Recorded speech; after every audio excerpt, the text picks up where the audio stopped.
In this set of instructional videos, I want to show you how to create data files, control files, and start running WinSteps, the program that we'll need to use to run our Rasch analyses.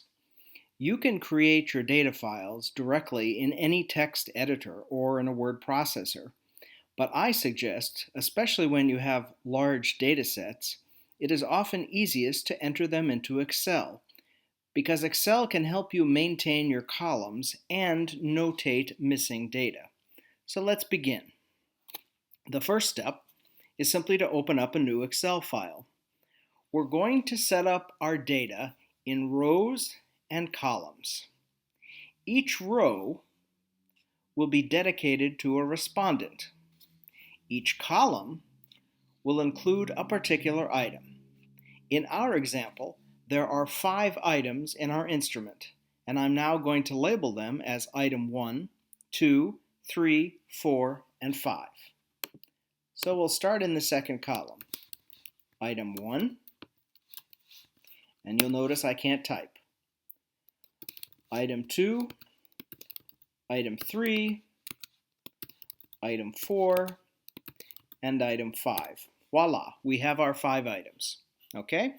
Notice how I left the first column blank. Well, this first column is going to be used to create person identification. In this example, I'm going to use numbers and letters.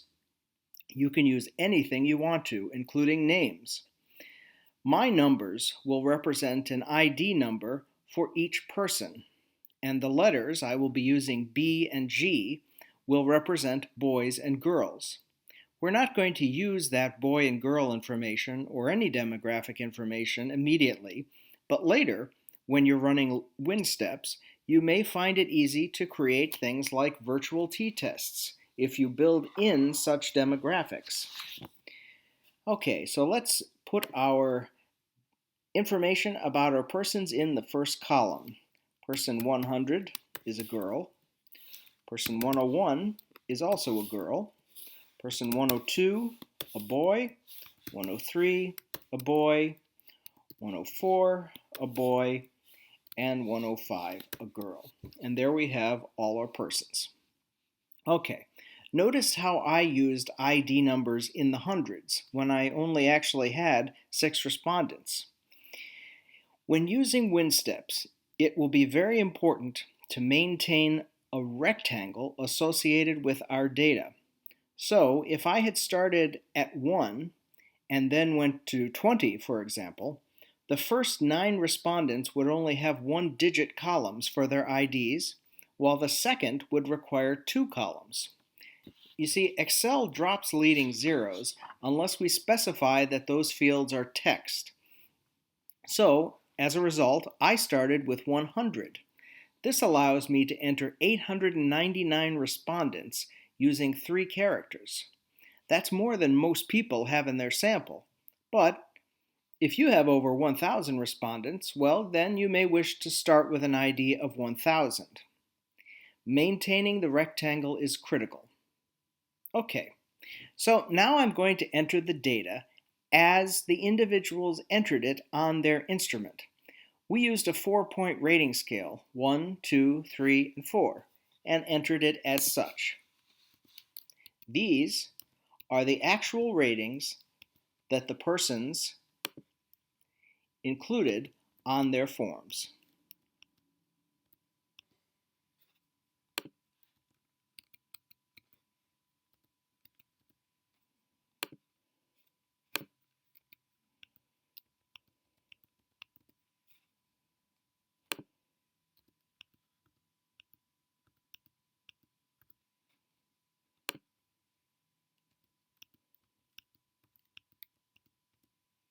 Okay, now I'm done.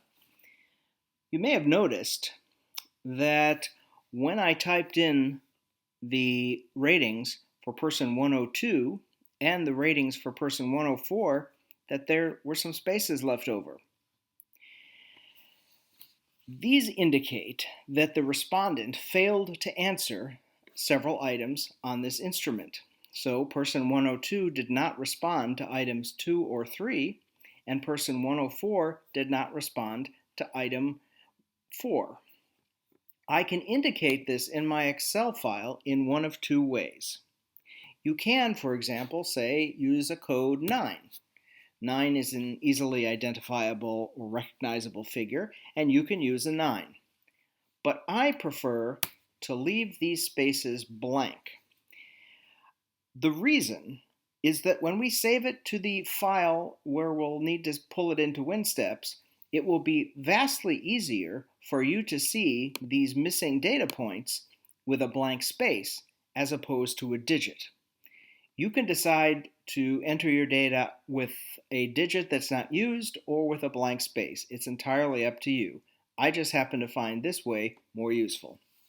So now that I've entered my data, what should I do? Well, WinSteps offers a way to import your data and create a WinSteps file simultaneously.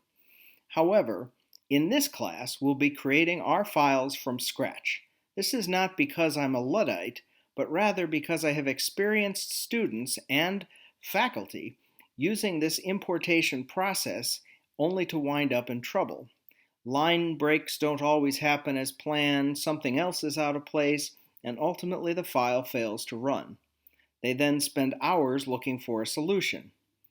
If we learn how to create the file from scratch, we'll be much better off in troubleshooting. So then, we need to export this data from Excel, and we need to export it into a text file. To do this is easy, but very specific. We want to go up to the File, Save As menu. And when we click on Save As, we can name this anything we're interested in. We will talk about it in this case as sample data, but we don't want to save it as an XLS or Excel file. We want instead to go down to the file format and select comma separated value or CSV. Now, if you notice here, there are several comma separated value platforms. We don't want the Macintosh comma separated values or the MS-DOS. We just want the basic comma separated value. Okay? And when we do that, voila, our sample data are saved. In the next video, I'm going to show you how to create your data file, your control file that is, and import your data file. Let's go on to the next video. Thanks for listening.